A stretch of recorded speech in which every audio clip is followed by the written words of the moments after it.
Mainit ang araw noon at ramdam ni Michael ang panunuyo ng kanyang lalamunan. Bata pa lamang siya ngunit sanay na ang kanyang mga kamay sa pagbubungkal ng basura sa likod ng isang kilalang restaurant. Katabi niya ang kanyang ama, si Tatay Tony, na pawis habang pinipili ang mga peraso ng pagkaing maaari pang hugasan at pakuluan. "Anak, tiyagain mo lang ha. Makakakain rin tayo mamaya," bulong ni Tatay Tony habang pinapahid ang pawis sa noo. Sa gilid ay naroon si Mang Gibo, ang matandang basurero na madalas ay kasabay nilang dumadampot ng tira-tira. "Tony, baka masita na naman tayo ng manager dito. Alam mo naman yan napakasuplado," pabala niya. Ngunit wala nang ibang mapagpipilian ng mag-ama. Mahirap, gutom, at wala silang bahay na maayos. Sa ilalim lang ng lumang tulay sila natutulog. Habang binabalikat ni Michael ang alaala ng kanyang ina na pumanaw dahil sa karamdaman, naramdaman niyang kumikirot ang kanyang puso. "Tay, kung nandito si nanay, siguro hindi tayo ganito," wika niya na may luha sa mata. Maigpit na niyakap ni Tatay Tony ang kanyang anak. "Anak, huwag kang mawala ng pag-asa. Balang araw ay makakaahon rin tayo." Ngunit bago pa man nila matapos ang pagbubungkal, bilang sumulpot ang manager ng restaurant. Ito ay si Manager Lance. Matangkad, maayos ang damit, at nakakunot ang noo. "Aba, kayo na naman. Ilang beses ko nang sinabi, di ba? Huwag kayong maghalukay dito ng basura. Nakakadiri kayo. Pinapahiya niyo ang pangalan ng restaurant na ito," sigaw niya. Napatigil si Michael. Wala siyang maisagot. Gusto niyang magsalita pero pinigilan siya ng kanyang ama. "Pasensya na po, sir. Gutom lang talaga ang anak ko," mahinaong sagot ni Tatay Tony. Ngunit imbes na kaawaan sila, itinaboy pa sila ni Lance at pinagbandaan na tatawag ng pulis kung bumalik pa. Lumakad ang mag-ama papalayo. Bitbit ang kaunting napulot. Naglakad sila papunta sa ilalim ng tulay. Sa kanilang paglalakad, tahimik lamang si Michael. Ngunit sa loob niya ay may nag-aalab na tanong. "Bakit ganito, tay? Bakit lagi tayong tinataboy?" At sa kanyang murang isipan, nagsimula siyang mangarap. Mangarap na balang araw ay magbabago rin ang kanilang kapalaran. Gabi na nang makabalik sina Tatay Tony at Michael sa ilalim ng tulay na kanilang tinutuluyan. Payat na karton lamang ang kanilang sapin at sirasarang kumot ang kanilang pantakip laban sa lamig. Naroon rin si Mang Gibo na nakatambay habang may hawak na bote ng tubig. "Tony, hirap na kayo ng anak mo," sabi ni Mang Gibo. "Pero bilib ako sa inyo.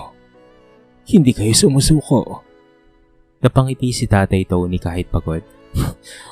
"Wala Alam mo naman, Gibo, anak ko lang talaga ang iniisip ko. Hindi ko siya pwedeng pabayaan. Kahit mahirap, basta't pagkasama kami sapat na." Tahimik lamang na nakikinig si Michael. Nakahiga siya at pinagmamastang kumikislap ang ilaw mula sa malalayong gusali. Para bang ang mga ilaw na iyon ay kumakatawan sa mga pangarap niyang tila napakalayo pa. Kinabukasan, maagang nagising ang mag-ama upang muling mangalakal at maghanap ng makakain.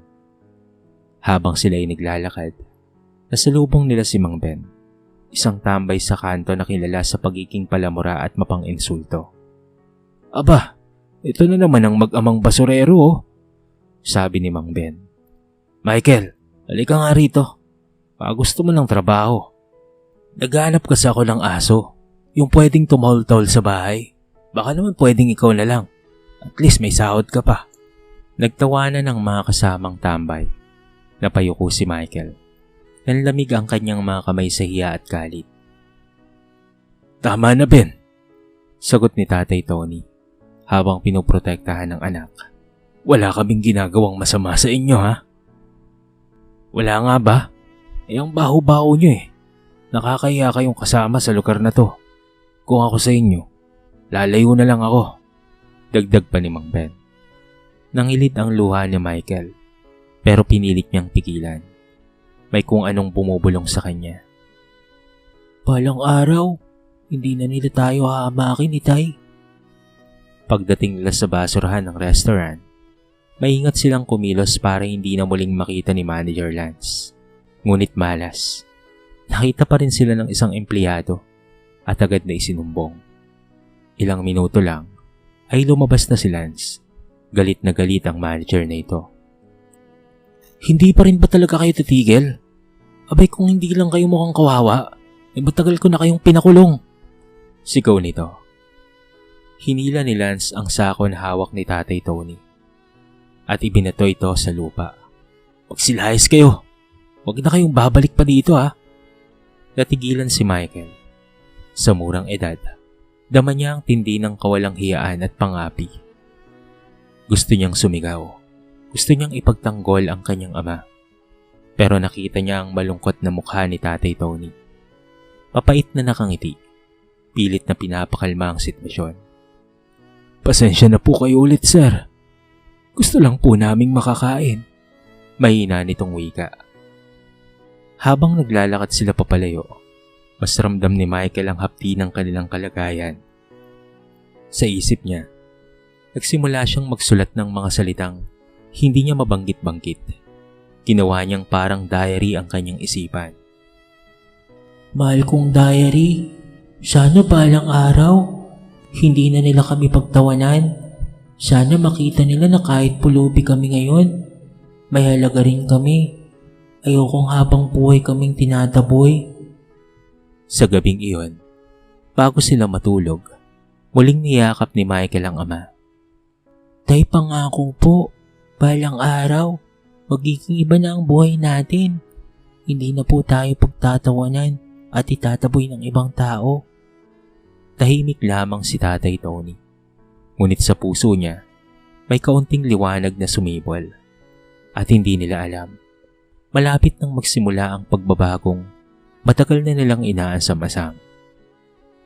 Kinabukasan, mataas ang araw nang muling gumising sina Michael at Tatay Tony. Gutom pa rin sila ngunit kailangan ng bumangon para mangalakal. Wala silang ibang pagpipilian kung hindi ang tumaan muli sa mga kalyeng puno ng basura at karton. Dala ang lumang kariton na halos kumuhuna sa kalumaan. Habang naglalakad, napansin ni Michael ang isang tambak ng mga itinapong kahon at lumang gamit sa tabi ng isang bakanteng lote. Tay, tignan po natin, baka may makuha tayong pwedeng may benta, sabi ng bata. Lumapit sila at sinimulang buklatin ang mga kahon. May mga sirang sapatos, basag na pinggan, at mga laruang wala ng gulong. Habang abala ang kanyang ama sa pag-ayos ng mga bote at lata, napansin ni Michael ang isang maliit na kahong kahoy na natatakpan ng alikabok. Mukha itong kakaiba, hindi tulad ng ordinaryong kahon na nakikita niya. May ukit sa gilid at may lumang kandado na kalawangin na. Tay, tignan niyo po ito, oh. Masiglang sigaw ni Michael. Lumapit si Tatay Tony at pinagmasdan ng kahon. Mukhang luma na talaga. Baka may lamang papel o wala na yan, anak. Sagot niya, halatang hindi gaanong interesado. Ngunit tila may kakaibang hatak ang kahon kay Michael. Dahan-dahan niyang sinubukang buksan. Ngunit sira na ang kandado, kaya't madali rin itong bumigay. Pagbukas niya, ay tumambad ang isang bungkos ng mga lumang dokumento. Ilang sulat na dilaw na dahil sa katagalan at isang maliit na tela na nakabalot ng maayos. Kumunot ang noo ni Tatay Tony. Ano yan, anak? Baka basura rin lang yan, ha? Ngunit nang alisin ni Michael ang tela, tumambad ang ilang mga lumang alahas, mukhang ginto at pilak, at bagaman marumi at puno ng alikabok, ay napatigil silang dalawa. Tay, totoo po ba ito? Nanginginig na tanong ni Michael. Napaupo si Tatay Tony sa gulat. Hindi siya makapaniwala. Hindi niya alam kung ano ang gagawin. Itatapon ba ito? Ibebenta? O may-ari pa at hinahanap ito? Anak, hindi tayo sigurado kung may halaga yan. Baka naman peking alahas lang. Bulong ng ama. Ngunit may kasama pang mga dokumento.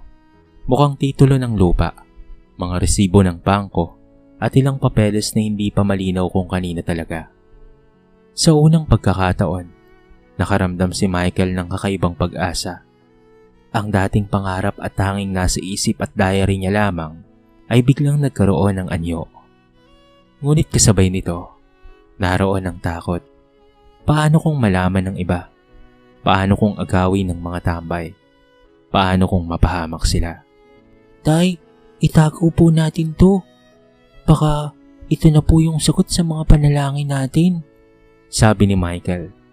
Maigpit na niyakap ang kahon. Tahimik lamang si Tatay Tony.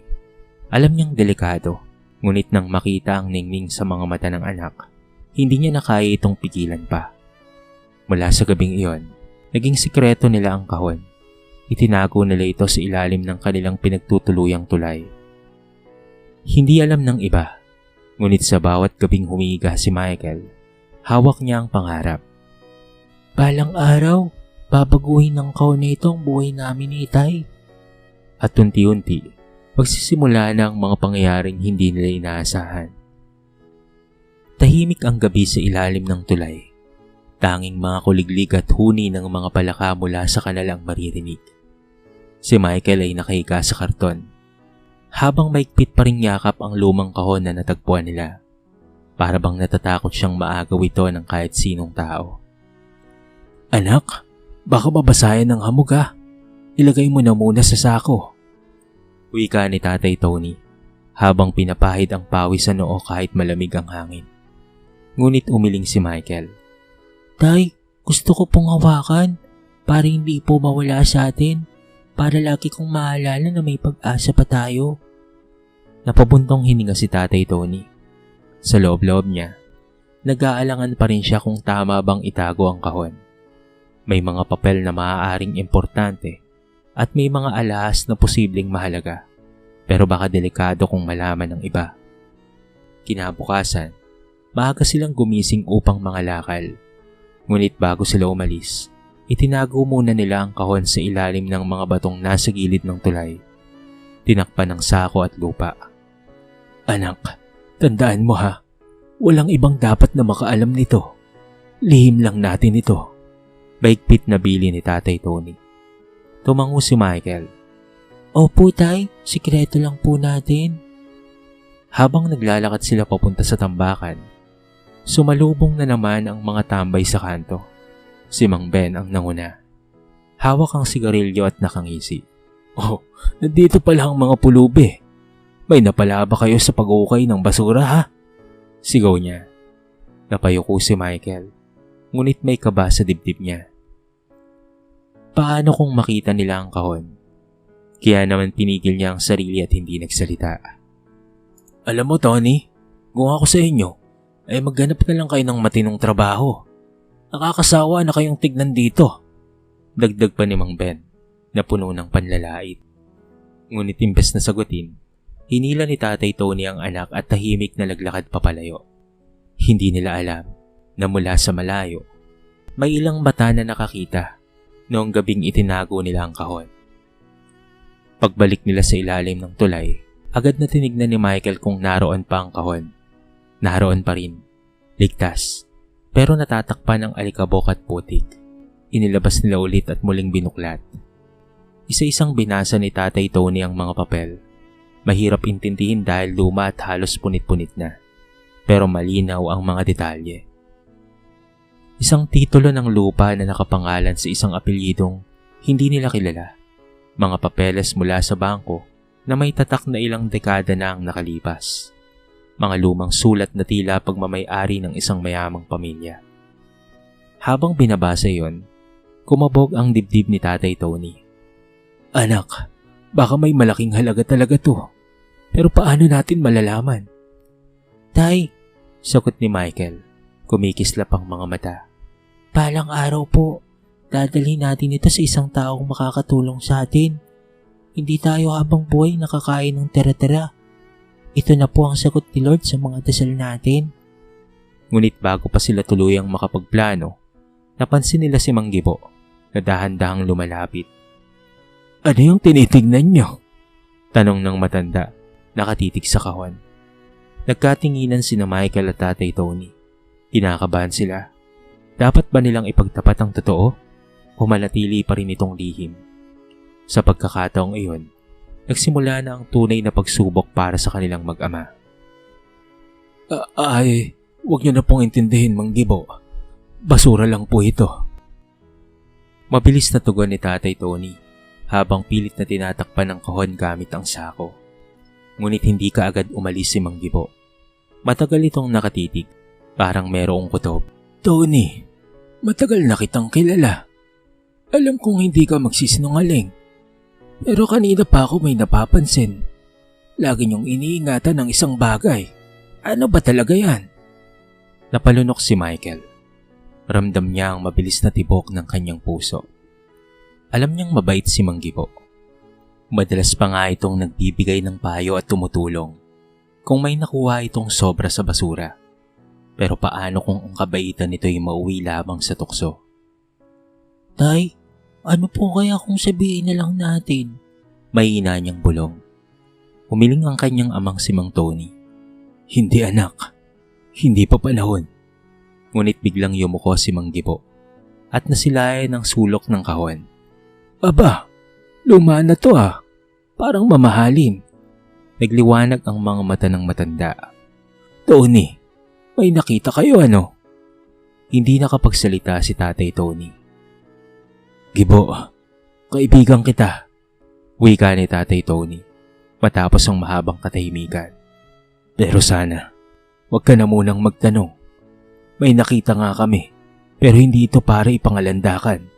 Lihim lang muna namin ang anak ko. Tumango si Mang Gibo, ngunit bakas ang pagkabahala at pagkamausisa sa kanyang mukha. Alam ko, Tony, magkaibigan tayo, pero tandaan mo, delikado ang may tinitagong ganyan. Kapag may ibang nakakita, tiyak na pag-aagawan kayo. Wala kayong laban. Napayuko si Michael, pero buo ang kanyang loob. Mang Gibo, pangarap ko po na balang araw hindi na kami pulubi. Bakit na po yun? Kaya sana po, huwag niyo pong sabihin kahit kanino. Tumango ang matanda. Sige anak, pero mag-iingat kayo ha. Ang kahon na yan ay hindi simpleng bagay. Ilang araw ang lumipas. Tahimik na itinago ng mag-ama ang kahon. Ngunit isang hapon, habang sila'y namumulot ng bote sa gilid ng kalsada, muling sumulpot si Mang Ben at ang kanyang mga kasamahan. Aba, ito na naman pala ang mga pulubi oh. Kumita na ba kayo ha? Bakit parang ang sa inyo ata ngayong araw? Sarkastikong wika ni Ben. Wala. Namumulot lang kami. Sagot ni Tatay Tony. Pilit na kinakalma ang kanyang sarili. Subalit mapanuri ang tingin ng mga tambay kay Michael. Napansin nila ang kakaibang higpit ng kapit nito sa isang sako na parang merong itinatago. Hoy bata, ano yung dala mo ha? Sigaw ng isa sa kanila, sabay tangkang agawin ng sako. Mabilis na tumakbo si Michael habang si Tatay Tony ay pumagitna upang hadlangan si Mang Ben. Huwag niyo kaming guluhin, pakiusap, sabi nito. Nagkaroon ng komosyon at muntika ng masaktan si Tatay Tony kung hindi dumating si Mang Gibo at sumigaw. Hoy, ano ba yan? Tama na yan. Wala kayong makukuha sa kanila. Napilitan ang mga tambay na umatras. Pero bago sila tuluyang umalis, nagbanta si Mang Ben. Makikita nyo rin, hindi habang buhay na makakapagtago kayong mga pulubi. Sa gabing iyon, habang nakahiga, ay maigpit na niyakap ni Michael ang kahon. Tay, natatakot po ako. Paano po kung naagaw nila? Hinaplos ni Tatay Tony ang buhok ng kanyang anak. Anak, basta't magtiwala ka lang. Ang kahon na ito, hindi lang ito kayamanan. Paalala ito na may pag-asa pa. Basta't magkasama tayo anak, walang makakakuha ng pangarap natin. At sa unang pagkakataon, Nanalangin si Michael ng buong puso. Diyos ko, ingatan niyo po kami. Huwag niyo pong hayaang mawala ang pag-asang ito.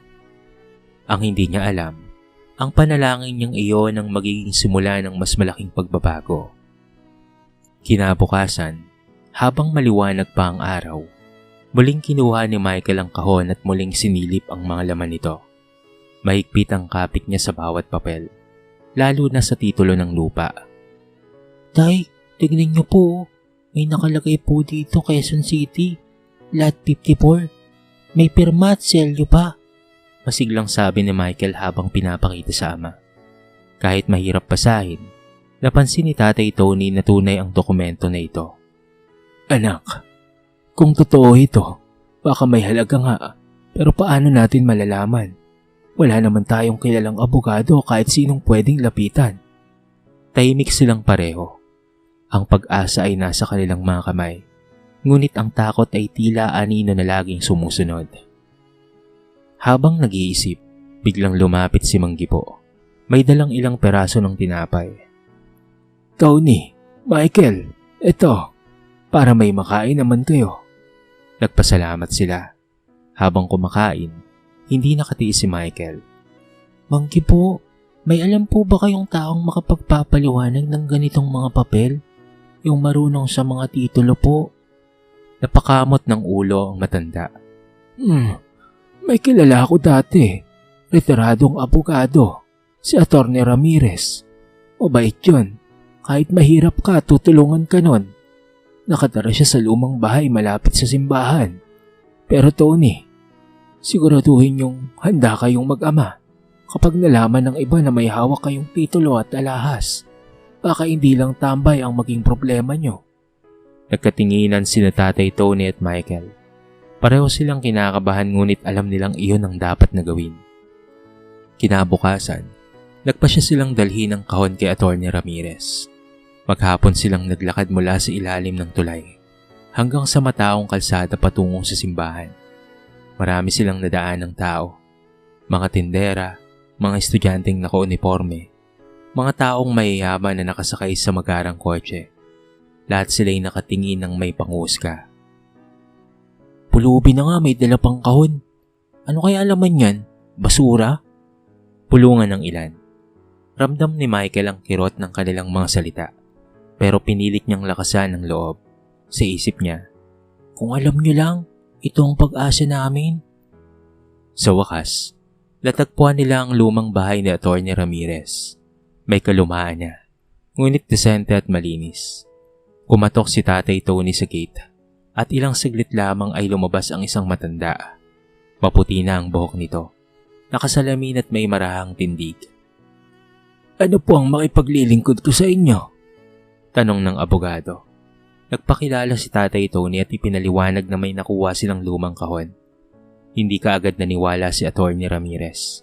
Ngunit nang ilabas nila ang mga dokumento, nagiba ang ekspresyon niya.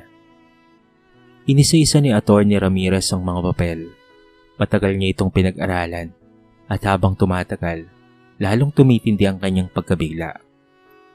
Tony, Michael, alam niyo ba kung ano ang hawak ninyo? Tanong niya. Umiling ang mag-ama. Ang titulong ito ay totoo. Lupa ito sa Quezon City na matagal nang hindi naalagaan. Pero nakapangalan pa rin sa orihinal na may-ari. At ang mga alahas na ito, kung tama ang basa ko, mga antikong ginto, hindi ito basta-basta. Nanlaki ang mga mata ni Michael. Tay, ibig sabihin po ba, yayaman na po tayo? Ngumiti si Atty. Ramirez ngunit umiling. Hindi pa ganoon kasimple, iho. Kailangan munang alamin kung sino ang tunay na tagapagmana. Pero kung mapapatunayang wala nang ibang may karapatan, maaaring mapasa inyo ito. Pero mag-ingat kayo. Maraming tao ang magiging interesado kapag kumalat ito. Napaupo si Tatay Tony. Nanginginig. Hindi siya makapaniwala na ang simpleng kahong napulot nila ay posibleng magbukas ng pinto sa kanilang bagong buhay.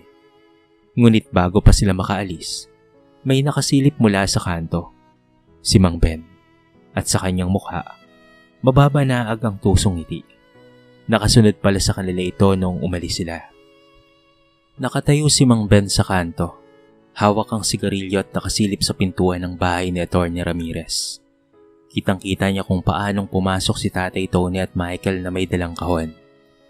Hindi niya man narinig ang usapan sa loob, pero sapat na ang nakita niyang reaksyon ng abogado para malaman niyang hindi ordinaryo ang laman nito. Kaya pala lagi nilang iniingatan yun. Bulong niya sa sarili, sabay ngisi. Kung ano ang meron, dapat sa akin mapunta yun. Paglabas ng mag-ama mula sa bahay ni Atty. Ramirez, puno ng kaba at pananabik ang kanilang dibdib. Tay, narinig niyo po ba yon? Totoo po ang titulo. Totoo rin po ang mga alahas. Masayang bulong ni Michael. Ngunit hindi gaanong nakangiti si Tatay Tony. Anak, totoo nga, pero delikado rin. Dapat mas maging maingat tayo kapag mayroong nakaalam. Tumigil siya sa pagsasalita.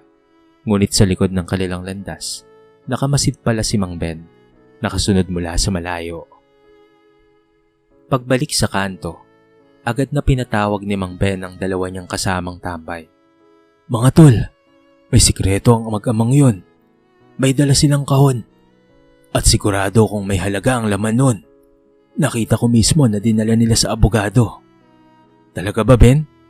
Pulubi lang ang mga yun . Ano naman kaya ang meron dun? Sagot ng isa. Hindi nyo naiintindihan.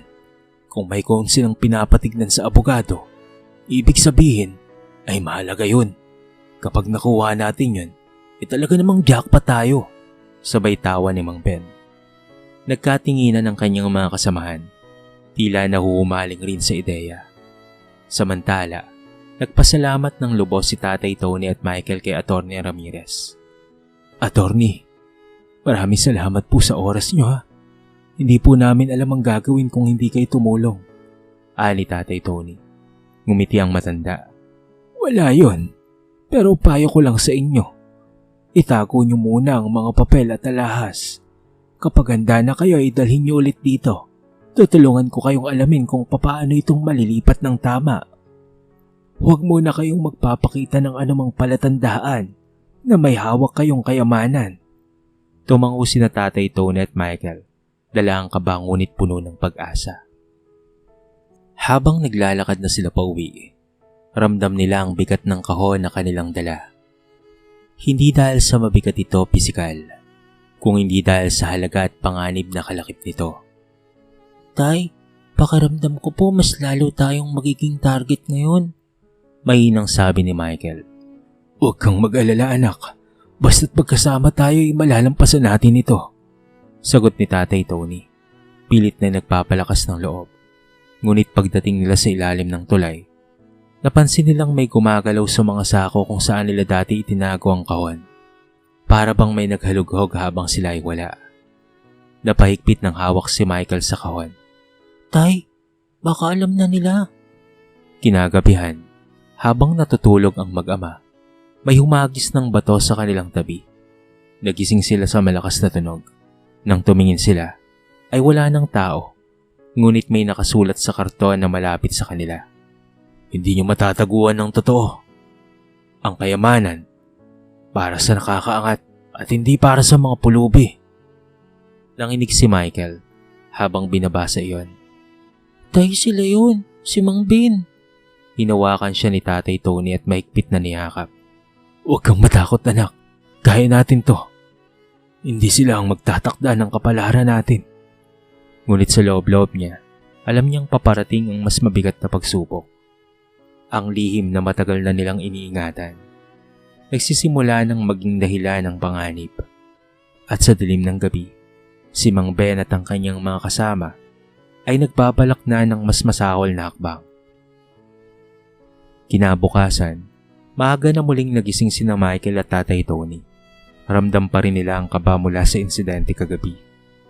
Ang nakasulat sa karton, ang bato at ang malamig na presensya ni Mang Ben sa paligid. Anak, kailangan nating magplano. Hindi pwedeng basta-basta nating itago ang kahon. Kung alam ni Mang Ben, baka subukan niya itong agawin sa atin. Sabi ni Tatay Tony habang pinagmamasdan ng paligid. Tumango si Michael Pero sa kanyang murang isip, ramdam niya na hindi sapat ang takot. Tay, hindi po tayo pwedeng matakot habang buhay. Kung ganito, parang pulubi pa rin tayo. Huminga si Tatay Tony. Tama ka anak, pero kailangan nating maging mas maingat. Nagpasya silang dalhin ng kahon kay Atty. Ramirez. Habang naglalakad, tahimik na nagplano si Tatay Tony kung papaano nilang ilalagay ang kahon sa ligtas na lugar. Nang makarating sila sa bahay ng abogado, sinalubong sila nito na may seryosong muka. Tony, Michael, kailangan niyong malaman ng totoo. Ang mga papel at alahas na hawak ninyo ay hindi ordinaryo. Ang lupa ay napakamahal pala ngayon at ang alahas ay may kasaysayan. Kung hindi magiging maingat, mas maraming tao ang magiging interesado dyan. Hindi lahat ay mabuti. Paliwanag ni Atty. Ramirez. Nakita ni Michael ang kislap ng determinasyon sa mata ng kanyang ama. Tay, ngayon na po ang pagkakataon. Kailangan nating baguhin ang buhay natin. Bulong niya. Sumunod ang mag-ama sa payo ni Atty. Ramirez. I-secure ang kahon. Ilagay ang alahas at dokumento sa isang ligtas na locker sa opisina ng abogado. Pangalawa, legal na pagsusuri. Sinimulan ni Atty. Ramirez ang proseso upang matukoy kung sino ang tunay na tagapagmana ng lupa at kung papaanong maililipat ng tama ang pag-aari. Ang pangatlo, diskarte sa seguridad.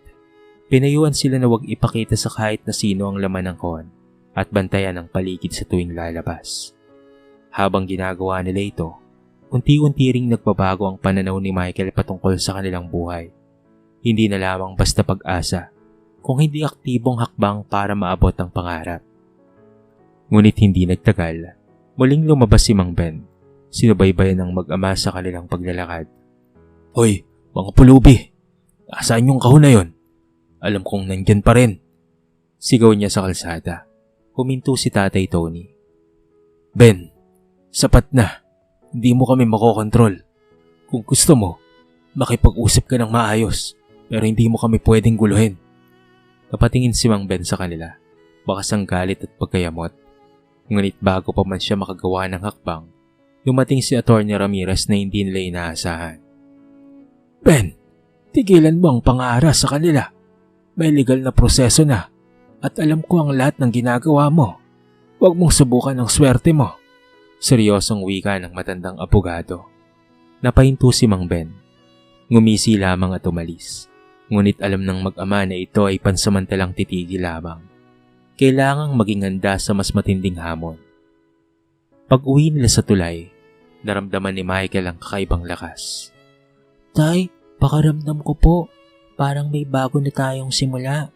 Hindi na tayo puro takot. May plano na tayo ngayon. Umisi si Tatay Tony. Oo anak, ngayon hindi na lang basta pag-asa ang hawak natin. Ginawa na natin ang unang hakbang. At sa bawat hakbang na ito, mas lalo tayong lalapit sa buhay na gusto natin. Sa gabing iyon, humiga si Michael na may ngiti sa labi. Hawak ang kanyang diary.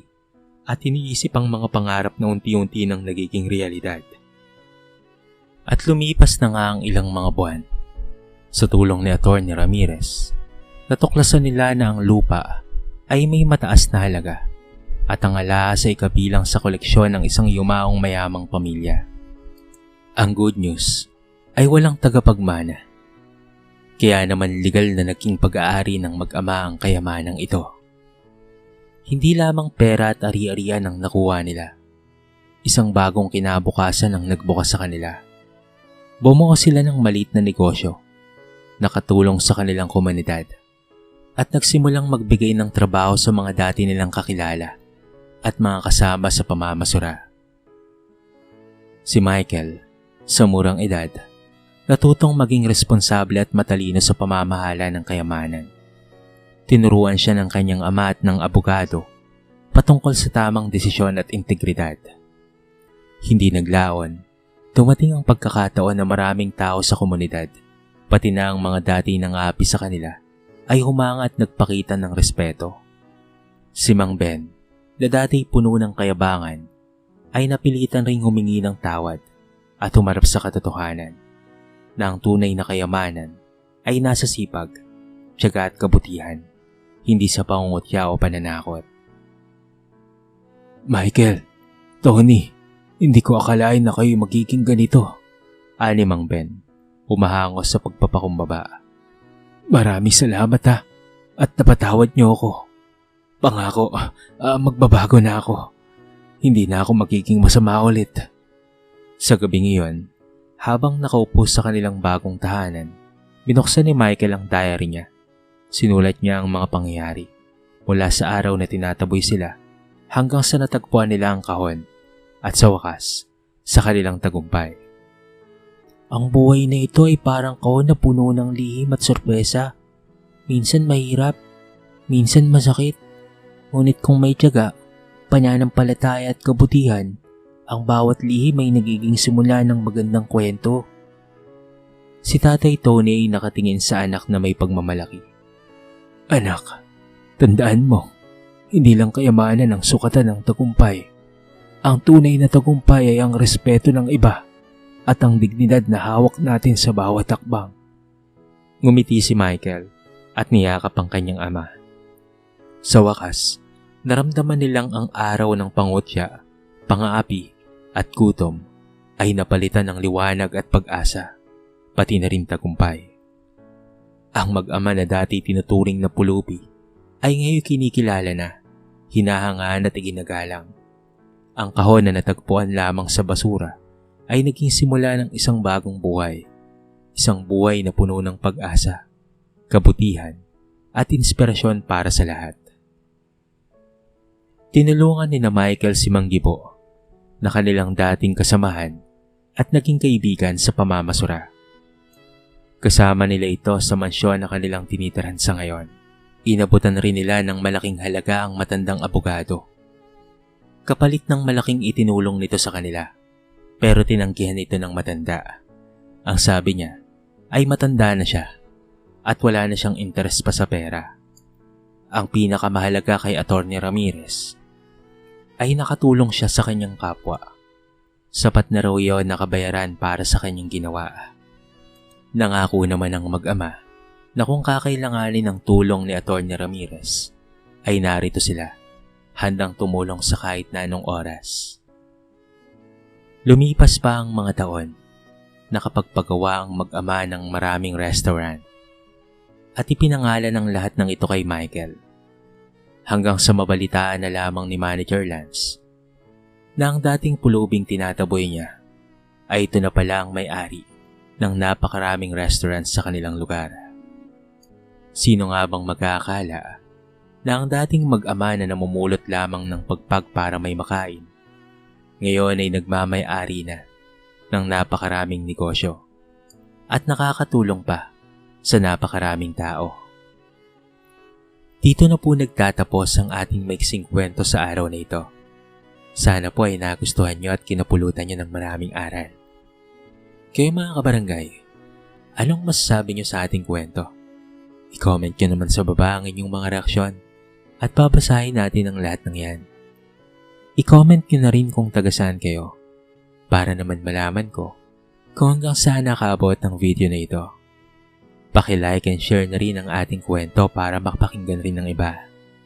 At kung bago ka pa lamang sa ating channel, baka naman pwedeng pakihit ang subscribe button at bell notification button para palagi kang updated sa mga bago nating upload na katulad nito.